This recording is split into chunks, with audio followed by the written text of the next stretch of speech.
एक टाइम था जब पाकिस्तानी प्लेयरों के लिए टेस्ट के अंदर बैटिंग ट्रैक जो है वो बनाया जाता था। वह पाकिस्तानी टॉप प्लेयर लगभग 200 रन की पार्टनरशिप लगाकर जाया करते थे। अब जब टाइम बदला, स्पिन ट्रैक लगाया गया, विनिंग फॉर्मूला लगाया गया, तो वही टॉप प्लेयर हमारे फ्लॉप नजर आ रहे हैं। और अब से नहीं, लगभग 2 साल से, उससे पहले देखा जाए, वह से ही फ्लॉप नजर आ रहे हैं। देखो भाई, ऐसा देखा जाए, बाबर आजम की इस वक्त जो टेस्ट के अंदर परफॉर्मेंस है वो दूर दूर तक कहीं नजर नहीं आ रही।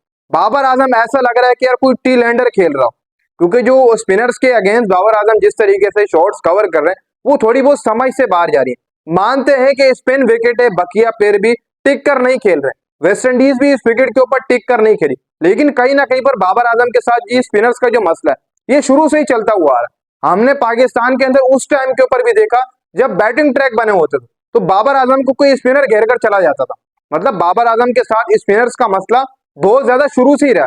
और बाकी हमारे जो टॉप बैट्समैन है वो स्पिनर्स को बड़ा ही स्मूथ खेलते हैं, लेकिन पता नहीं उनको आजकल क्या हुआ पड़ा है, उनकी समझ नहीं आ रही है कि वो किस तरीके से खेल रहे हैं। आज जिस तरीके से पाकिस्तान ने वेस्ट इंडीज के अगेंस्ट बॉलिंग की वो काफी कमाल की थी। हमने लगभग कोई 38 रन के ऊपर उनके 7 खिलाड़ी आउट कर दिए थे, पवेलियन भेज दिए थे। 38 रन के ऊपर 7 खिलाड़ी हमने आउट कर दिए थे। 164 के ऊपर वेस्ट इंडीज जाकर पहुंचा।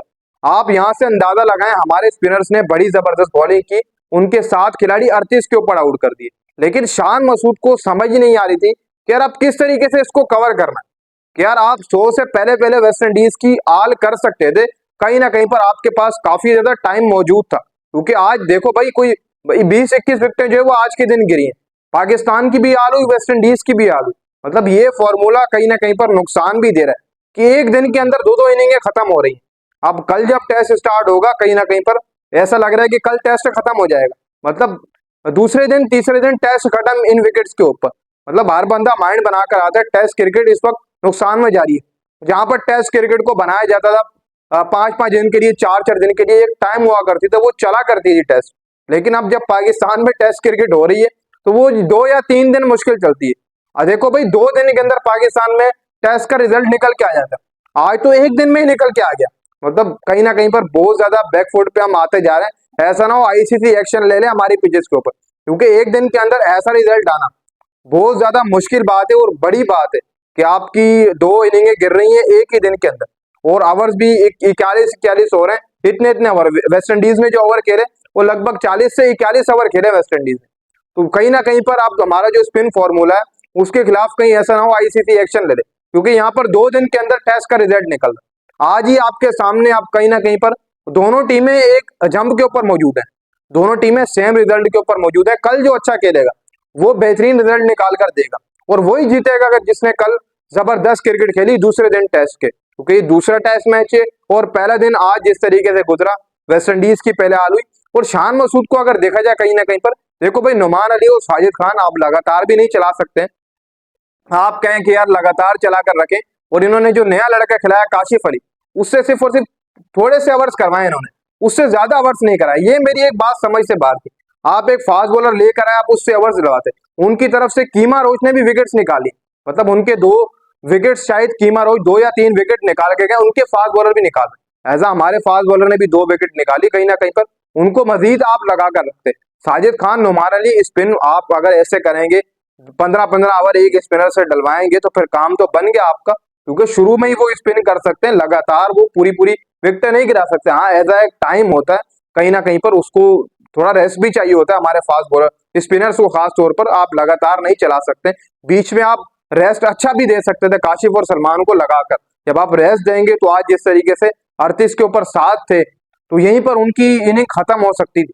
लेकिन शान मसूद अगर थोड़ा माइंड से चलते, साजिद नुमान को थोड़ा सा रेस्ट देते, काशिफ को उधर लगा कर रखते कंटिन्यू, उसके साथ सलमान को लगा कर रखते, तो कहीं ना कहीं पर आपकी जो स्टैंड थी साजिद नुमान की विकेट्स लेने की वो दोबारा वापस आती, 100 के अंदर कवर करती थी वेस्ट इंडीज को। इसी के साथ साथ बात ऐसी भी नहीं है कि यार कि पहला दिन गुजरा है तो भाई आप शोर मचाना स्टार्ट कर दें, पाकिस्तान बैक नहीं करेगा। पाकिस्तान आराम से बैक कर जाएगा। कल दूसरा दिन है टेस्ट का और एक दिन में रिजल्ट सबके सामने।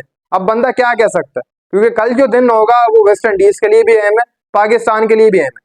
कल जिसने कवर कर लिया कल के दिन टेस्ट मैच उसका। अब मुझे इस चीज का भी डर है कि ऐसा ना हो कि कल दूसरे दिन ही टेस्ट खत्म हो जाए, मुझे इस चीज का भी डर है, क्योंकि जो पहले दिन कंडीशन आपने देखी है वो दूसरे दिन अगर लग गई तो 2 दिन में टेस्ट खत्म आपका।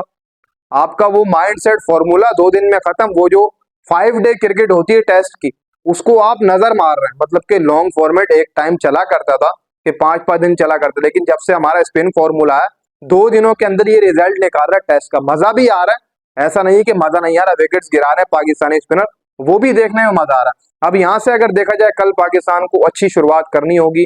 ऐसा देखा जाए साजिद तुमान रेस्ट करके आएंगे, दोबारा स्पिन होगा। लेकिन फास्ट बॉलर उनके कीमर उतने भी 2-3 विकेट्स दिए। शान मसूद अगर थोड़ा सा काशिफ अली के ऊपर जाते, उन्होंने 2 विकेट लिए ऐसा भी नहीं, लेकिन थोड़ा सा और लगाते, उनको स्पेल डलवाते सलमान के साथ, कहीं ना कहीं पर और अच्छा रिजल्ट निकल के आ सकता था आपका। अब यहाँ पर अगर देखा जाए बाबर आजम को, तो बाबर आजम आपके सबके सामने ही है, लगातार फ्लॉप होते हुए आ रहे हैं। जब से बैटिंग ट्रैक पाकिस्तान ने बनना खत्म किए, स्पिन ट्रैक बने, तो बाबर आजम का ये हाल है। और दूसरी तरफ बाबर आजम स्पिनर्स के अगेंस्ट खस्ता है। चाहे वनडे हो, आप देख लो वहां पर, वनडे में आप देख लो कुलदीप यादव जैसा स्पिनर उसको फंसा कर चले जाता है। T20 में भी स्पिनर्स के अगेंस्ट बाबर फंसता हुआ नजर आया। तो बाबर आजम का ये आज से नहीं है। अगर आप ये कहेंगे कि यार बाबर आजम स्पिन ट्रैक के ऊपर बाबर आजम बैटिंग नहीं कर पा रहा, देखो भाई स्पिनर्स के अगेंस्ट बाबर आजम का यही रहता है। वेस्ट इंडीज भी अपने की स्पिनर्स खिला रही है। वेस्ट इंडीज के जो स्पिनर है वो इतने बड़े स्पिनर भी नहीं है, आप कह सकते हैं आप उनके खिलाफ अच्छी स्ट्राइक भी ले सकते हैं। बाबर आजम इस वक्त फ्लॉप चल रहे हैं अगर देखा जाए सही तरीके से, क्योंकि वेस्ट इंडीज इतनी बड़ी टीम नहीं है हकीकतन। अगर आप देखें तो बाबर आजम फ्लॉप चल रहा है। स्पिनर्स के अगेंस्ट बाबर आजम को कहीं ना कहीं पर थोड़ा सा चार्ज लेना चाहिए। जिस तरीके से वो खेल रहे हैं स्पिनर्स के अगेंस्ट, ऐसा लग रहा है यार कोई टी लैंडर खेल रहा हो। थोड़ा बहुत बाबर आजम को कहीं ना कहीं गौर करना चाहिए। टॉप बैट्समैन है हमारा, और बकिया कहीं ना कहीं पर इनको जो संभाल रहा है हमारी तरफ से, वो साउद और रिजवान संभाल रहे हैं। साइम होता था वो चला गया, वरना तो साइम ऊपर संभाल रहा था। उसके बाद आपके साउद और नीचे रिजवान संभाल रहे, और बकिया बीच में खाली, नीचे खाली, मतलब कोई भी नहीं है। और आगे पीछे सानी, कैप्टन शान मसूद खुद भी आ रहे हैं और जा रहे हैं, उनका भी यही है। और कामरान गुलाम का भी फिल वक्त यही चल रहा है, वो भी आ रहे हैं और जा रहे हैं। कवर कौन करके जरा टेस्ट, ये भी आप मेहरबानी समझो कि वो पाकिस्तान 154 पर जो पहुंचा है, वो आपके रिजवान और सऊद की वजह से पहुंचा, वरना आपके हालात कुछ नहीं थे कि आप 154 पे जाते, उनको पकड़ पाते। कहीं ना कहीं थोड़े से रन रह गए थे, अगर वो भी क्लियर हो जाता तो थोड़ा बहुत बराबर हो जाता उनका हिसाब किताब भी।